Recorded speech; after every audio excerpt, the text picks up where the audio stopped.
minus 22 degrees in Catastrophic, Alaska right now, while Miami sits at a comfortable 9 degrees Celsius. But here, what nobody is talking about. Your city could see a 30-degree temperature swing in the next 72 hours. And if you are dealing with the cold snap that gripping the eastern half of the nation right now, you need to know exactly when relief is coming. Over 900 cities are experiencing below freezing temperatures as I'm recording this. That is not normal for early February. I am going to tell you in the next 30 seconds which major cities will see temperatures rise above freezing first when the next Arctic blast arrives, and why the pattern we were about to enter could flip everything you think you know about this winter. But first, drop your city in the comments right now. I am reading every single one, and I'll have personalized forecasts for as many of you as possible in tomorrow's video. That's a promise. All right, let us get to those timings. New York. You are sitting at minus 7 Celsius right now. By Wednesday afternoon, you will climb to around 1 degree. Philadelphia, same story, minus 4 now, up to 2 degrees by Wednesday. Boston, you are the coldest of the major metros at minus 6, but you'll see minus 1 by midweek. Atlanta, you are at minus 1 currently, and you will actually hit 5 degrees by Thursday. That's the good news. The bad news, another blast is coming this weekend. Now, I've been watching something develop in the models over the past 48 hours that has me genuinely conflicted about the long-range forecast. The Climate Prediction Center is calling for more of the same through the end of February. Cold east, warm west. That's been the story for 60 straight days now, but 3 different model systems are suggesting something dramatic happens around February 10th. I am going to show you exactly what I am seeing at the 12-minute mark, and you are going to understand why I am not fully buying the official outlook. Let me paint the picture of what's happening right now across the country. We have over 70 cities below 0 Celsius in the eastern states. Buffalo is sitting at minus 13. That's brutal. Pittsburgh, minus 8. Cleveland, minus 9. These aren't just cold temperatures. These are the kinds of numbers that stress infrastructure that make you question whether your car will start in the morning. Akron, you at minus 12. I know a lot of you in Ohio are dealing with wind chills that make it feel even worse than that.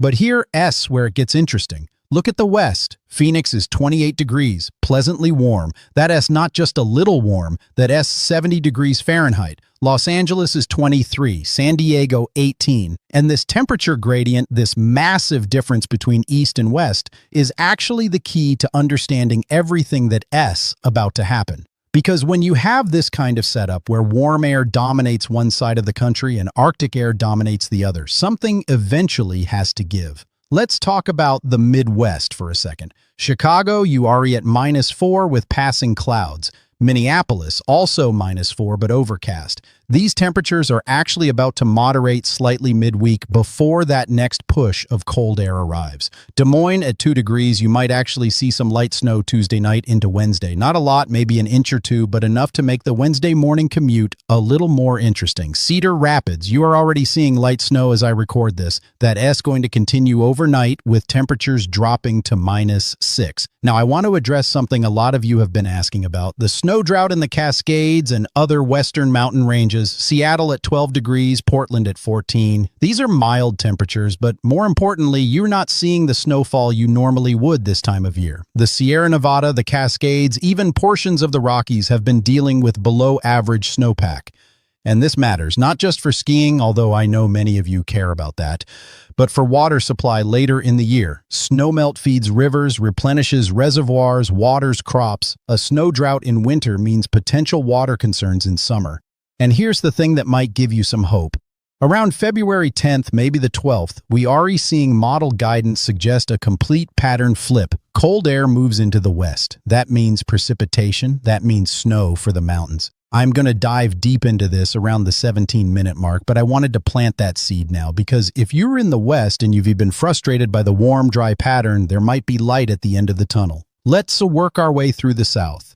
Houston at 9 degrees with passing clouds. San Antonio 12. These are pleasant temperatures for you. Dallas at 9 degrees, Fort Worth at 10, Austin at 13. You are in that comfortable range where you might need a light jacket in the evening, but nothing extreme. New Orleans at 6 degrees, Mobile at 3. But notice I said comfortable. I didn't say it's going to stay this way. Because by Friday, some of you in Texas are going to see temperatures drop by 10 to 15 degrees as another cold front sweeps through. The Southeast is where things have been particularly dramatic. Atlanta at -1 degree right now, that well below freezing. Charlotte also at -1. You just had that major snowstorm move through. A lot of you got 6, 8, even 10 inches in some spots. Drop those totals in the comments. I love seeing what you actually received versus what was forecasted. Raleigh at -2. Charleston, South Carolina at -1. Savannah at -1. These are cities that typically don't spend much time below freezing, and you've been locked in it for days now. Jacksonville, Florida at 4 degrees, Tampa at 6. Even you folks in Florida are feeling this. It's not just chilly, it's actually cold by your standards. Miami at 9 degrees, you are doing the best of anyone in Florida, but even that cooler than average for early February. Fort Lauderdale at 8, Key West at 12 degrees. Now, Key West, you are always going to be warmer because you are surrounded by water, but typically you'd be in the mid-20s Celsius this time of year. I need to talk about what's coming midweek because there is significant model disagreement, and that always makes these forecasts trickier. We have a system developing for Tuesday into Wednesday that's going to bring snow to parts of the Ohio Valley and Mid-Atlantic. Pittsburgh, you might see this. Cleveland could get involved. Columbus, you're on the northern edge. But here's where it gets complicated. Some models are showing this as a light, almost inconsequential snow event. Maybe a dusting, maybe an inch. Other models are more aggressive, showing 3 to 6 inches in spots. Washington, D.C., you are in the potential impact zone. Baltimore, same thing. Philadelphia, you might clip the southern or western suburbs. It all depends on the exact track of this low-pressure system. And I know this is frustrating. You want definitive answers. But the honest truth is we about 48 hours out, and the models haven't converged yet. That could happen in tomorrow's model runs. It might not happen until Tuesday morning. This is why I keep telling you to come back every day. The forecast is evolving. What I tell you today might be completely different tomorrow based on new data. What I can tell you with much more confidence is the weekend. Saturday into Sunday, we re-looking at another significant Arctic blast for the eastern states. And I mean significant. Temperatures could drop 25 to 30 degrees below normal in some areas. Boston, you might see -12, -13. New York could hit -10. Philadelphia -9 or -10. These are the kinds of temperatures we saw earlier in the week, and they coming back. Why am I so confident about the weekend when I am hedging on midweek? Because the pattern that sets up the weekend cold is already clearly visible in the models. We have strong high pressure building over Western Canada that's going to funnel Arctic air southward. At the same time, we have warm air building over the Western United States. 28, 29 degrees in Phoenix, 27 in Tucson, 28 in Yuma. That warmth out west is actually what forces the cold into the east. It's like a seesaw. When one side goes up, the other goes down.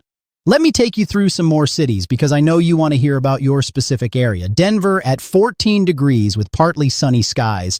You're actually in pretty decent shape. Colorado Springs at 11, Boulder at 16, Fort Collins at 14. The Front Range is enjoying relatively mild conditions, but check back on Saturday's video because that's likely when things change for you. That pattern flip I mentioned earlier. When cold moves into the west, you are going to be among the first to feel it. Salt Lake City at 7 degrees with broken clouds, Provo at 9.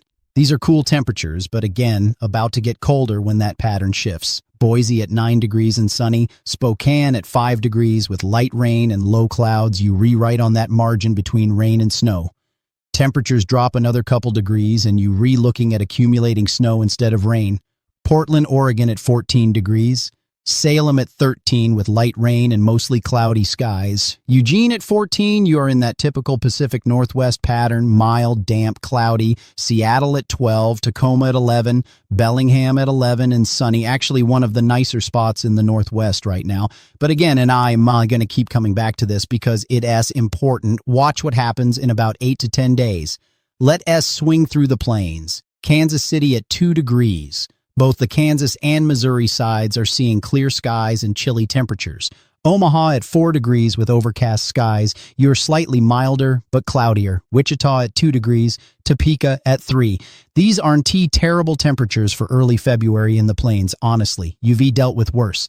But you're also about to see that midweek system potentially bring some snow Tuesday night into Wednesday. Oklahoma City at 6 degrees with passing clouds. Tulsa at 7 degrees, also with passing clouds. You're in pretty comfortable territory. But watch Thursday into Friday. Another front drops through and you could see temperatures fall 5 to 8 degrees. Not a huge change, but noticeable. Stillwater at 8 degrees, Norman at 6, Edmond at 6 degrees, pretty consistent across central Oklahoma. Let me jump to the Mountain West. Billings, Montana, at 13 degrees with broken clouds. You're actually doing pretty well. Bozeman at 8, Missoula at 10 with broken clouds. These are all reasonable temperatures, but here's something interesting. Kalispell at 6 degrees with mostly cloudy skies. Great Falls at 13 degrees and sunny. The temperature spread in Montana right now is pretty significant depending on where exactly you are and whether you on the warmer or cooler side of local weather patterns. Casper, Wyoming at 11 degrees and sunny. Rock Springs at 9 degrees, also sunny. Cheyenne at 12 degrees and sunny. The southern Wyoming basins are doing well, but up in Jackson at 1 degree with passing clouds, you are significantly colder. That elevation and those mountain valleys really trap that cold air. Big difference between valleys and higher terrain. Now let's talk about what I am seeing in the extended models. The European Extended Ensemble, what people call the Weeklies model, is showing something that frankly contradicts what the Climate Prediction Center is forecasting for late February. The CPC is calling for continued warm west, cold east through the end of the month. But the European Weeklies flips the pattern around February 10th to 12th. Cold moves into the west, warmth moves into the east, and here's why I am inclined to believe the European model. When I see cold air building in the west, that changes everything downstream. Weather moves west to east in our part of the world. What happens upstream impacts what happens downstream. If you establish cold and troughing in the west, it's very difficult to maintain deep cold in the east. Not impossible, I've seen it before, but unlikely. The atmosphere doesn't usually work that way. So what does this mean practically? If you are in the eastern states and you were tired of this cold, and I know a lot of you are because you've been dealing with it for 2 solid months now, there's a reasonable chance you get a break around the 10th or 11th of February. Maybe sooner, maybe a bit later, but somewhere in that time frame. Temperatures could moderate significantly. We talking potentially above normal. If you in the west and you've been frustrated by warmth and dryness, you might finally get the snow you've been waiting for. The Cascades could see significant snowfall. The Northern Rockies definitely could. Even the Sierra Nevada might get in on it. This is good news for snowpack, good news for water supply, good news for anyone who depends on that mountain snow. But here's the caveat, and this is important. We don't know how long this pattern flip lasts. Does it persist for 2 weeks through the end of February into March? Or is it a quick week-long blip before we flip back to cold east, warm west? I don't have that answer yet. The models don't have that answer yet. Anyone who tells you definitively what's happening in the last week of February is either lying or doesn't understand forecast uncertainty. What I can tell you is this. The signals for a pattern change around the 10th are strong enough that you should be aware of it. You should be planning for it, but don't bank your entire month on it. Weather patterns can change quickly. What looks likely today might look completely different in 5 days when we get new model data. Let me run through the Northeast quickly because I know a lot of you are up there dealing with brutal cold. Buffalo at minus 13 degrees, Syracuse at minus 13, Rochester at minus 11. Upstate New York is absolutely locked in Arctic air right now. Albany at minus 11, Binghamton at minus 14. These are the kinds of temperatures where you really need to be careful about exposure, about making sure your pipes don't freeze, about giving your car extra time to warm up. New York City at minus 7, Newark at minus 6, Jersey City at minus 6.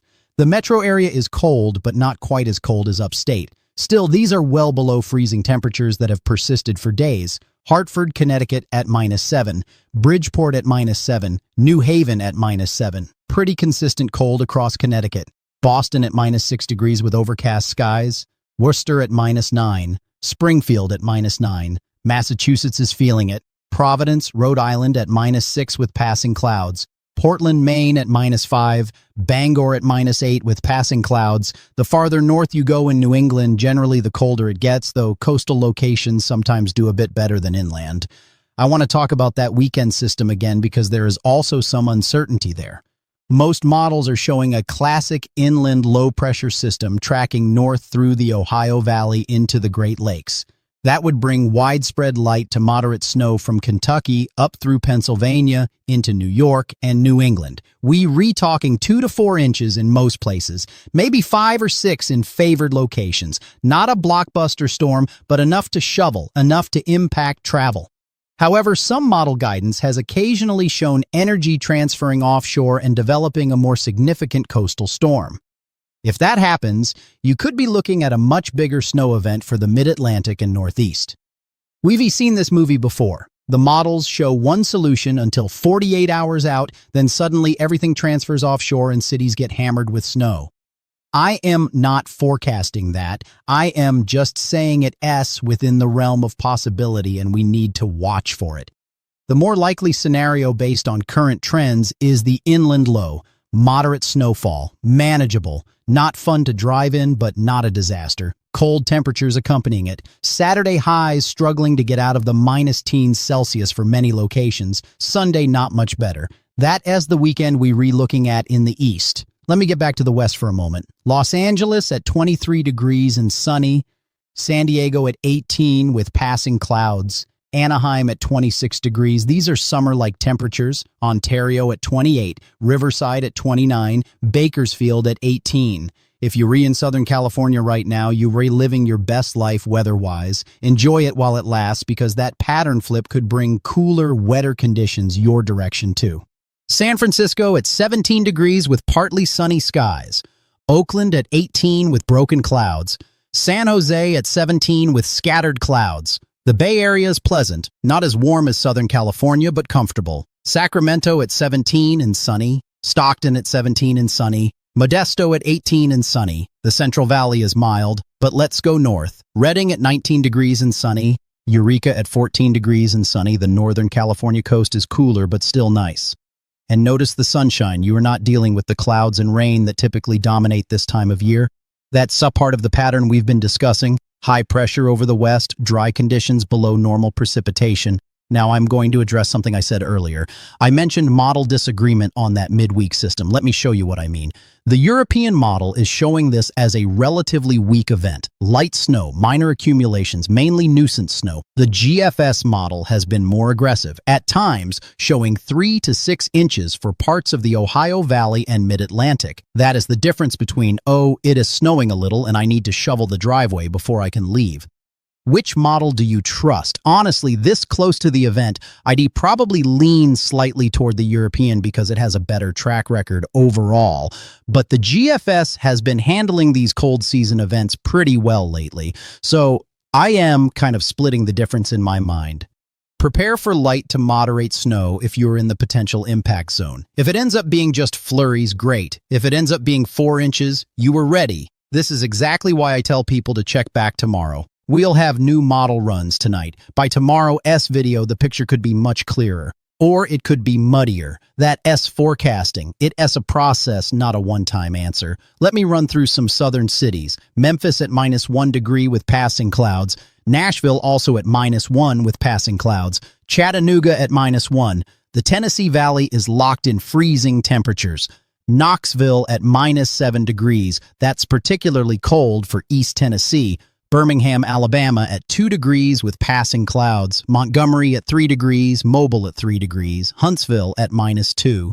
Alabama is chilly but not as cold as farther north, still below freezing for most locations though. Little Rock, Arkansas at 3 degrees with passing clouds. You are coming out of this cold snap a bit quicker than some other areas. Fayetteville at 3 degrees, Fort Smith at 4 degrees, Northwest Arkansas is seeing the same gradual moderation. Jackson, Mississippi at 3 degrees, Hattiesburg at 4 degrees, Gulfport at 4 degrees. Southern Mississippi is hovering right around the freezing mark. Warm enough during the day to see some melting, cold enough at night to refreeze. That creates icy conditions on roads and sidewalks. Be careful out there. Shreveport, Louisiana at 7 degrees. Monroe at 5 degrees. Northern Louisiana is actually doing pretty well temperature-wise. You are clear of freezing. Baton Rouge at 6 degrees, Lafayette at 5 degrees, Lake Charles at 8 degrees, southern Louisiana is mild. Let me talk about what's not being talked about enough, the compounding effects of prolonged cold. When you have temperatures below freezing for days on end, week after week, it's not just about the discomfort. Frost depth increases. That affects water lines, foundations, anything buried in the ground. Heating costs accumulate. Your natural gas bill, your electricity bill, these add up when you're rerunning your furnace constantly for 2 months.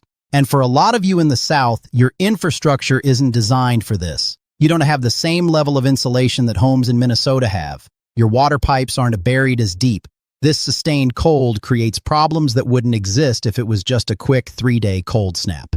I get messages from people in Atlanta, in Charlotte, in Nashville, dealing with burst pipes.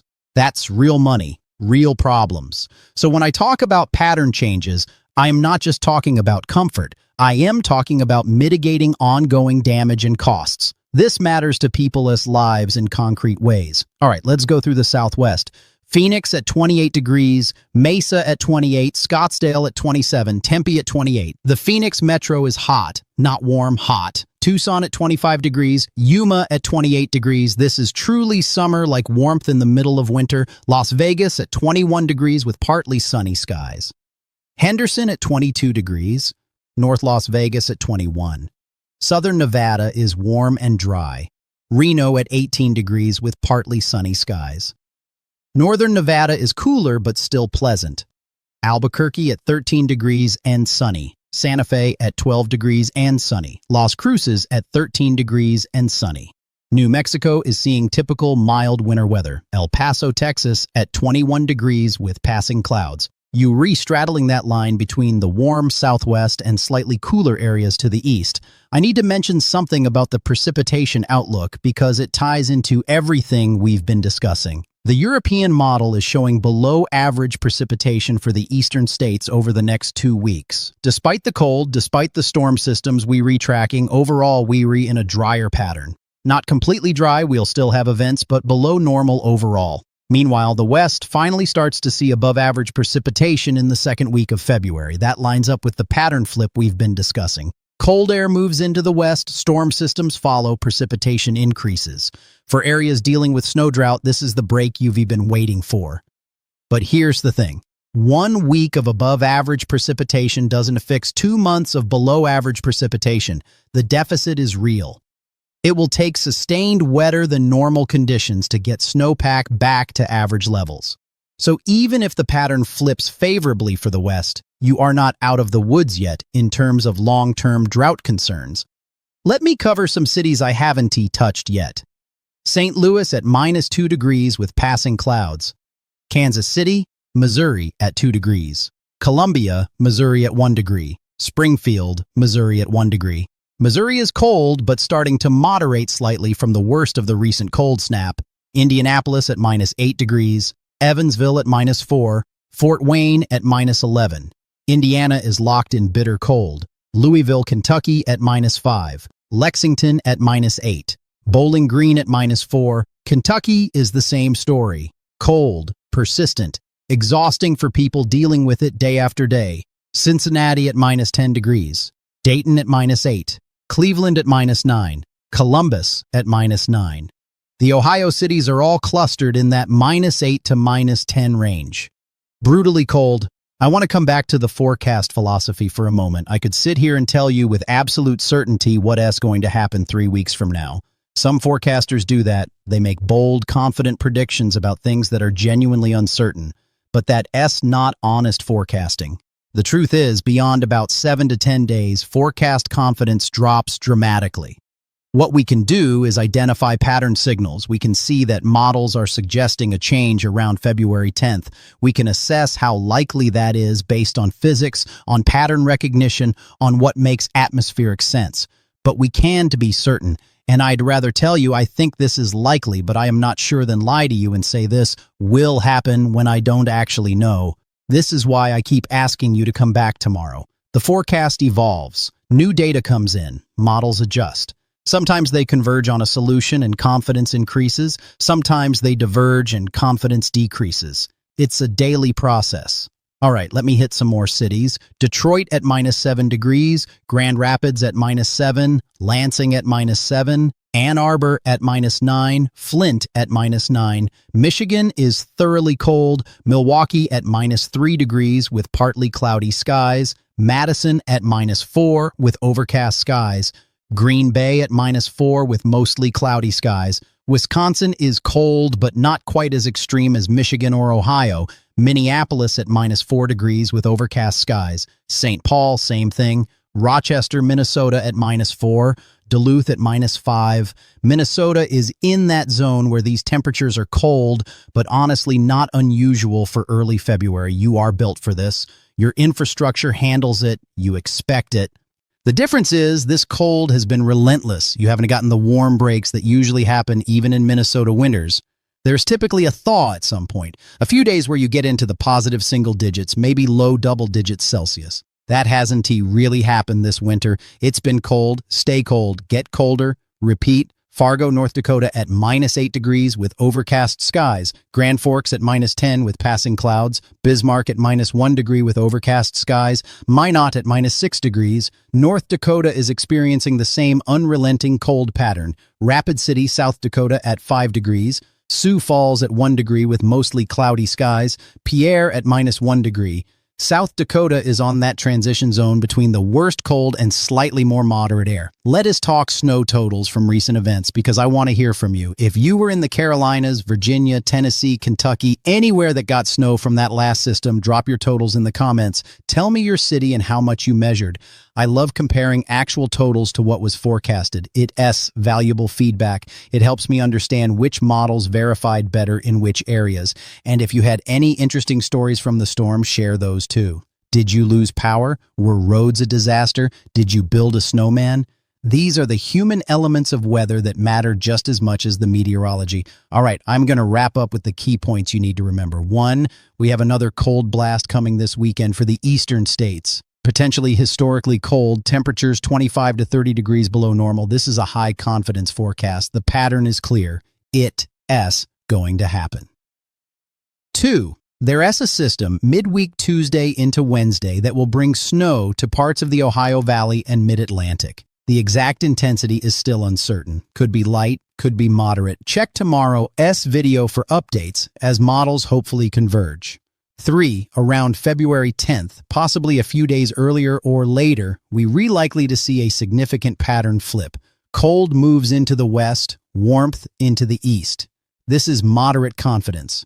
The signals are there, but it's far enough out that things could change. 4, the west should finally start seeing precipitation and mountain snow in that second week of February.